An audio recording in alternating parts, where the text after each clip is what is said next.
MLA की गाड़ी में मिली थी 2 लाशें। सीमेन को बताया गया था पसीना। आत्महत्या या मर्डर? नमस्कार, मैं तन्वी, आप देख रहे हैं न्यूज़ भारतवर्ष।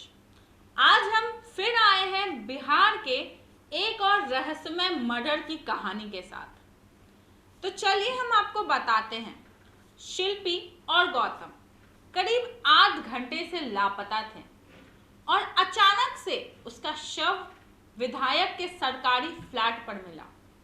इस सूचना से राजनीतिक गलियारों में हड़कंप सा मच गया, क्योंकि मामला तब बड़ी पार्टी के एक विधायक से जुड़ा था। यह घटना उस वक्त की है जब बिहार में राजद की सरकार थी और राबड़ी देवी बिहार की मुख्यमंत्री हुआ करती थी। जिस वक्त को कहा जाता है कि बिहार में जंगल राज था। और कहीं ना कहीं यह बात उस बात को सच साबित करती है। 3 जुलाई 1999 पटना के गांधी मैदान थाना क्षेत्र के विधायक क्वार्टर के गैरेज से सफेद रंग की मारुति में आपत्तिजनक स्थिति में 2 लाशें मिली। ये 2 लाशें एक लड़के और एक लड़की की थी। क्वार्टर भी कोई अदना नेता का नहीं, बल्कि उस वक्त के राज्य के प्रमुख पार्टी के विधायक का था। मानो तो यह खबर शहर में आग की तरह फैल गई। दोनों लाशों की पहचान शिल्पी और गौतम के रूप में की गई। शिल्पी पटना के कमला स्टोर के मालिक उज्जवल कुमार जैन की बेटी थी, तो गौतम के पिता बीएन सिंह एक प्रमुख पार्टी के बड़े नेताओं के काफी करीबी माने जाते थे।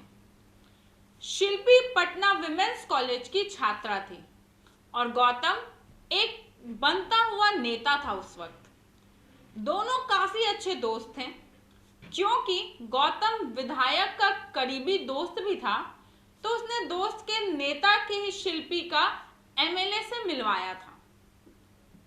बता दें तो ग्रेजुएशन पूरी करने के बाद शिल्पी कंप्यूटर की क्लासेस के लिए जाया करती थी। बात है 3 जुलाई की दोपहर की। 3 जुलाई की दोपहर को भी शिल्पी रोज की तरह रिक्शा से अपनी क्लास के लिए निकली, लेकिन रास्ते में ही उसे एक जानने वाले व्यक्ति ने अपनी गाड़ी में बिठा लिया। इसके बाद शिल्पी और गौतम करीब 8 घंटे से लापता थे और अचानक से शव विधायक के सरकारी फ्लैट पर मिला। इस सूचना से राजनीतिक गलियारों में मानो तो हड़कंप सा मच गया, क्योंकि मामला बहुत ही हाई प्रोफाइल था, एक बड़ी पार्टी के विधायक से जुड़ा था, लिहाजा पुलिस भी पूरी तरीके से बैकफुट पर थी। उस वक्त के मीडिया रिपोर्ट्स की हम माने तो गैरेज तक पुलिस के पहुंचने से पहले ही कई विधायक समर्थकों ने वहां पहुंचकर हंगामा किया। यह सवाल आज तक पहेली बना हुआ है कि पुलिस के पहले उन विधायकों को शव की जानकारी कैसे मिली। इतना ही नहीं, उजाले के जिस मारुति में शिल्पी और गौतम की लाश मिली, उस गाड़ी को पुलिस खींचकर नहीं बल्कि ड्राइव करके ले गई थी। एक संगीतकार को मौकाए वारदात से ड्राइव करके ले जाने की वजह गाड़ी से काफी फिंगरप्रिंट्स मिट गए थे। तो सबसे बड़ा सवाल यह है कि यह एक सुसाइड था या फिर मर्डर था, क्योंकि जिस हालत में लाश मिली यह बहुत बड़ा सवाल है। वहीं उस वक्त गौतम का परिवार वहां मौजूद नहीं था। आनंद फानंद में रात को ही दोनों के शव को जांच के लिए भेज दिया गया, लेकिन आश्चर्य की बात यह है कि बिना किसी फॉरेंसिक जांच के ही पुलिस ने इस केस को आत्महत्या केस घोषित कर दिया, जबकि हालात ऐसे दिख नहीं रहे थे। जबकि दोनों की लाशों को देखकर यह साफ पता चल रहा था कि यह सुसाइड नहीं है बल्कि मर्डर का मामला है। गौतम की लाश का बिना उसके परिजनों के अंतिम संस्कार कर दिया गया। विसरा रिपोर्ट के लिए हुआ चौंकाने वाला खुलासा। पुलिस की थ्योरी के मुताबिक दोनों की मौत कार्बन मोनोऑक्साइड गैस की वजह से हुई, लेकिन अगले दिन जब रिपोर्ट्स आई तो सबकी आंखें खुली की खुली रह गई। विसरा रिपोर्ट से खुलासा हुआ कि दोनों के शरीर में लिथल एल्युमिनियम पॉइजन था।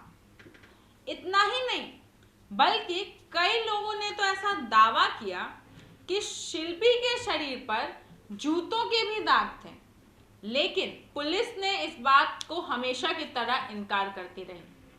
शिल्पी ने कपड़ों के नाम पर सिर्फ गौतम की एक शर्ट पहनी हुई थी, जिस पर सीमेंट के कुछ धब्बे भी मिले थे। यह धब्बे एक से ज्यादा लोगों के थे, जिससे यह साफ होता है कि शिल्पी का रेप तो हुआ था, लेकिन पुलिस इसका भी सटीक जवाब नहीं दे सकी। सवाल यह भी उठा कि अगर यह केस आत्महत्या का था, तो शिल्पी और गौतम की लाश विधायक की गाड़ी में कैसे पहुंची? एमएलए ने सीबीआई को डीएनए सैंपल देने से भी इनकार किया। खैर, मामला चूंकि बड़ी पार्टी के विधायक से जुड़ा था, तो लिहाजा राजधानी पटना में राजनीतिक तपिश काफी बढ़ गई थी। हाई प्रोफाइल मामला होने की वजह से यह केस सीबीआई के पास गया। उस वक्त अधिकारियों ने राज्य के बाहुबली विधायक से उनका डीएनए सैंपल मांगा, ताकि शिल्पी के डीएनए से उसका मिलान किया जा सके, लेकिन बाहुबली विधायक ने इससे भी इनकार कर दिया। बाद में सीबीआई जांच में कुछ ऐसा हुआ जिस पर यकीन करना किसी के लिए भी आसान नहीं था। सबसे चौंकाने वाली बात इस मामले में यह थी कि सीमेन को पसीना बता दिया गया। सीबीआई ने अपनी जांच रिपोर्ट में लिखा कि यह केस सुसाइड का है, जबकि शिल्पी के शरीर पर मिले सीमेंट के धब्बे के बारे में पूछा गया तो सीबीआई ने तर्क दिया कि यह धब्बा सीमेंट का नहीं बल्कि पसीना था। गाड़ी में जांच के दौरान लाशों को कई लोगों ने छुआ, जिससे पसीने के धब्बे शिल्पी के शर्ट पर लग गए और कुछ इस तरह इस केस को यहीं पे दबा दिया गया। इसके बाद मोड़ तब आई जब कुछ सालों बाद शिल्पी के भाई ने इस केस को लेकर फिर से खुलवाने और इसकी जांच करवाने की कोशिश की, लेकिन इस दौरान उनका भी अपहरण कर लिया गया। परिणाम यह हुआ कि यह केस आज तक अनसुलझा रहा और इसे आत्महत्या का नाम दे दिया गया, जो कहीं ना कहीं एकदम साफ था कि यह आत्महत्या नहीं थी, क्योंकि जिस हालात में दोनों लाशें मिली वो आत्महत्या की निशानी नहीं थी। हम आपसे फिर मिलेंगे बिहार के कुछ ऐसे ही रहस्यमय कहानियों के साथ। तब तक के लिए आप बने रहे न्यूज़ भारतवर्ष के साथ। मैं तन्वी, पटना।